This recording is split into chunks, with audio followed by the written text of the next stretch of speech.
हरे कृष्णा। तो आज हम बात करेंगे कि वैष्णव परिधान और वैष्णव वेशभूषा कैसी होनी चाहिए।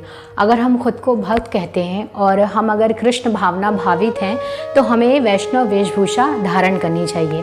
वैसे तो सबसे ज़्यादा इम्पॉर्टेंट है कि हमारी अंदर की फीलिंग कैसी है, हमारी आंतरिक भावनाएं कैसी हैं, पर वैष्णव वेशभूषा और वैष्णव परिधान का एक अपना ही अलग महत्व है। जैसे कि एक पुलिस कर्मचारी होता है तो जब वो वर्दी पहनता है तो उसकी एक अलग ही पहचान होती है और एक उसका अलग ही सम्मान होता है।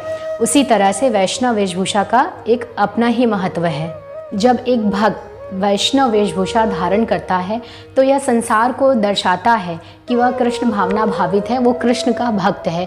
तो जो आसपास के लोग हैं, जो समाज के लोग हैं, वो उससे बहुत उत्सुकता पूर्वक क्वेश्चंस करते हैं, उस भक्त से अपनी जिज्ञासा उसके सामने रखते हैं, उसे क्वेश्चंस करते हैं। और इसके अतिरिक्त वैष्णव वेशभूषा धारण करके एक भक्त वैष्णव सदाचार का पालन करने का उत्तरदायित्व स्वीकार करता है। एक साधु से गरिमामय आचरण की अपेक्षा की जाती है, इसलिए वैष्णव परिधान भक्तों को आदर्श व्यवहार करने की प्रेरणा देता है। हम वैष्णव समान दिखते हैं तो स्वाभाविक रूप से हमें वैष्णवोचित भाव, हमारे अंदर वैष्णवों की तरह से भाव प्रकट होते हैं। जैसे हम जब वेस्टर्न कल्चर, वेस्टर्न ड्रेस को अपनाते हैं तो उसी तरह से हमारी विचारधारा भी हो जाती है, उसी तरह से हमारे विचार भी हो जाते हैं। इसी तरह से जब हम वैष्णव कल्चर अपनाते हैं या वैष्णव वेशभूषा धारण करते हैं तो उसी तरह से हमारा विचार भी हो जाते हैं। और कभी कभी ऐसा होता है कि जब लोग ऑफिस जाते हैं या हर जगह इंसान जो भक्त होता है वो वैष्णव वेशभूषा धारण करके नहीं जा सकता है, तो एटलीस्ट वो जब मंदिर जाए या जब अपने घर में पूजा करे तो उसको वैष्णव वेशभूषा धारण करनी ही चाहिए। जो हमारे पुरुष भक्त हैं, जो हमारे प्रभु जी हैं, उनके लिए वैष्णव वेशभूषा हमारे इस्कॉन टेम्पल में है कि अब पुरुष प्रभु जी तिलक लगाते हैं, चंदन, गोपी चंदन तिलक लगाते हैं, अपने कंठ में तुलसी माला धारण करते हैं और सिर में उनके शिखा के अतिरिक्त बाल नहीं होते हैं। और मंदिर से बाहर रहने वाले जो गृहस्थ भक्त होते हैं, जो सिर के बाल साफ नहीं करा सकते, वे साफ सुथरे ढंग से छोटे छोटे बाल रखते हैं, परंतु लंबे बाल नहीं रखने चाहिए भक्त को। जो गृहस्थ प्रभु हैं या जो आश्रम से बाहर रहते हैं, टेम्पल से बाहर रहते हैं, वो सफ़ेद वस्त्र धारण करते हैं।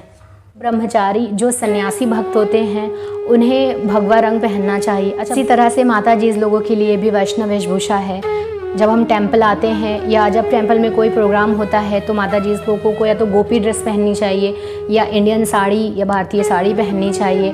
माथे पर गोपी चंदन तिलक होना चाहिए माता जी लोगों के, और कंठ में तुलसी की माला धारण करनी चाहिए। वेस्टर्न कंट्रीज़ के जो पाश्चात्य देशों के अनुरूप फैशन नहीं करना चाहिए। अगर हम खुद को भक्त कहते हैं, अगर हम खुद को कृष्ण भक्त कहते हैं और हम वैष्णव कल्चर फॉलो करना चाहते हैं तो हमें वेस्टर्न कंट्रीज़ की तरह जो वेस्टर्न ड्रेसेस होती हैं उन्हें अवॉइड करना चाहिए पूरी तरह से। और अगर कोई माता जी मैरिड हैं, कोई गृहस्थ हैं, तो वो अपने पति और अपने छोटे छोटे बालकों के अतिरिक्त अन्य पुरुषों की उपस्थिति में अपने सारे शरीर को अच्छी तरह से ढक कर रखना चाहिए। हमें अपना सर भी ढक के रखना चाहिए। इस तरह से हम वैष्णव कल्चर को फॉलो करते हैं।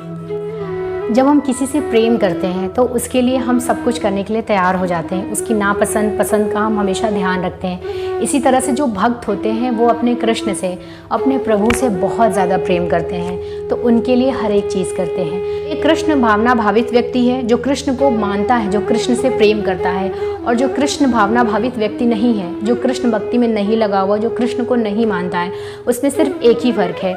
जो कृष्ण भावना भावित व्यक्ति होता है वो सारे काम अपने प्रभु, अपने कृष्ण के लिए करता है, उनकी प्रसन्नता के लिए करता है। अगर हम खुद को भक्त कहते हैं, खुद को वैष्णव कहते हैं, तो हमें वैष्णव परिधान का महत्व समझना चाहिए। हमें वैष्णव वेशभूषा को धारण करना चाहिए। इसका बहुत ज़्यादा महत्व है और इसका हमें लाभ भी पहुंचता है। हमारे विचार शुद्ध होते हैं, हमारा ऑरा शुद्ध होता है, हमारा इन्वायरमेंट, हमारे आसपास का इन्वायरमेंट भी बहुत शुद्ध होता है। लोग भी हमें बहुत पवित्रता से देखते हैं। इसलिए हमें वैष्णव वेशभूषा को अवश्य धारण करना चाहिए। कम से कम जब हम मंदिर जाएं और घर में पूजा करें तब तो ज़रूर धारण करना चाहिए। अगर आपको मेरी वीडियो अच्छी लगी हो तो please like this video and share this video and please subscribe my channel for my next video. And please friends chant Hare Krishna Krishna Krishna Hare Hare, Hare Ram Ram Ram Hare Hare. And thank you so much for watching friends. Hare Krishna.